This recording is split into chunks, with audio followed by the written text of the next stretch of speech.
My name is Dumbfoundead. I'm from Koreatown, Los Angeles, and I'm a rapper slash all-around entertainer. We immigrated the way of Mexico through the Coyotes when I was like 3 years old. My sister was 1. My mom carried these 2 children to the Mexican border with Coyotes, and she told me that was a very scary experience, you know. And then we immigrated to Los Angeles and Koreatown, where I've been residing my whole life, pretty much. It was an interesting time in the early 90s too, with the riots happening. Race relations wasn't so great during the time, and just seeing the progress of like the community from back then to now is like pretty crazy.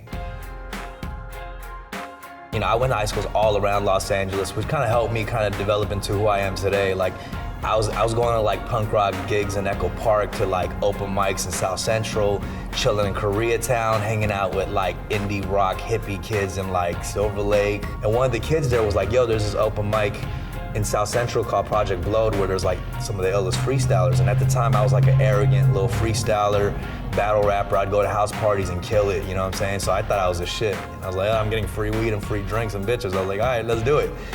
And then I went to the open mic. First night there, I stick my head inside a cypher, and I'm like, damn, these motherfuckers are way tighter than me.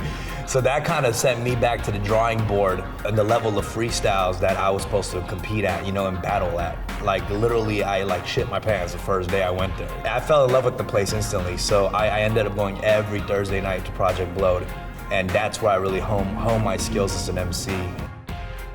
They always ask me, like, how does it feel like to be a minority in art form that's predominantly black, you know? I'm like, this shit's tight, you know what I'm saying? People always ask me, like, it's a struggle, but I always like enjoyed kind of standing out of the bunch. Like when I was at a cypher in Project Blowed, like I was kind of like a nerdy Asian kid, so whether I was gonna be whack or tight, cats were like, okay, let's see what this dude has, you know what I'm saying? So I love kind of rapping in that environment. Yeah, it was kind of tough, but it made me tougher, and it made me not rely on that as a crutch. It had to be like, you had to be like tight, you know what I'm saying? It wasn't about black and white, it was about like whack and tight. But when I battle rap, I do it for just a lot of people, because you know what battle rap is? A lot of people can rap, and also a lot of people can battle rap. But to be a really good battle rapper is not about being a good rapper. Being a good battle rapper is being the most socially aware person that you can be. Because when you step in a ring with a Latino dude, a black dude, Asian cat, and you want that community to like you too, you better be socially aware of that community as well.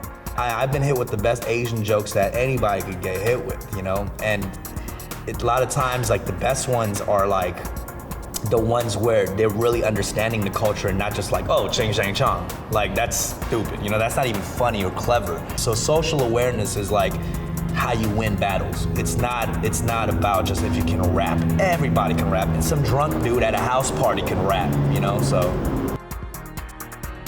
the hardest part for a lot of battle rappers to making songs is the fact that we start from freestyling and battling, and once you kind of get in the mode of that and becoming good at that, it's hard to get out of that, because that glory is like the shit, you know? You go step in there and you rip apart someone's head, you feel like the fucking gladiator, you know what I'm saying?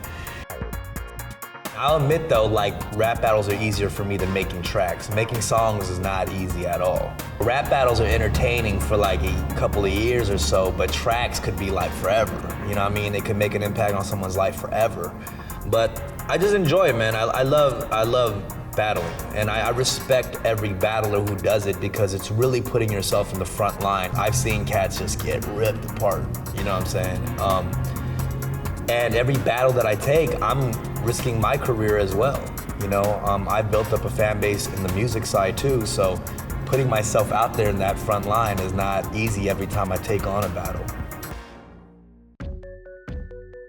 I've always tried to utilize any form of technology or social media, I guess, that was active at the time. You know, I come from literally from the beginning of the roots, where I was passing out flyers to shows, and then obviously transitioning into YouTube and Facebook and stuff like that, so, and Twitter, you know, like, I followed a lot of the trends of the social media stuff, and I'm glad I kind of come from the original grassroots hustle with flyers too, and then transitioning into that. I feel like I'm kind of a child of both, you know what I mean, both worlds. I do this because I love to do it, you know. I've realized there's people in front of the camera who are entertainers and behind the scenes, I'm a front of the camera type dude. Maybe I'm just a big attention whore, I don't know. Like, it's just something I love to do, you know, and I love representing too. You know, it's become bigger for me as an entertainer later on, as like I have all these like cats coming up to me like, yeah man, you're representing for some Asians. And you know, at first I didn't care about it, but now as I gotten older, I'm more mature, I realized, man, like there is a lack of presence of Asians in entertainment, and I want to be one of the voices that does represent in the way that I want to do it.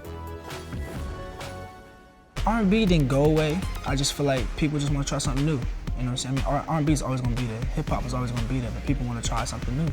And I think that's really dope, you know? That's where you get great music from, you know?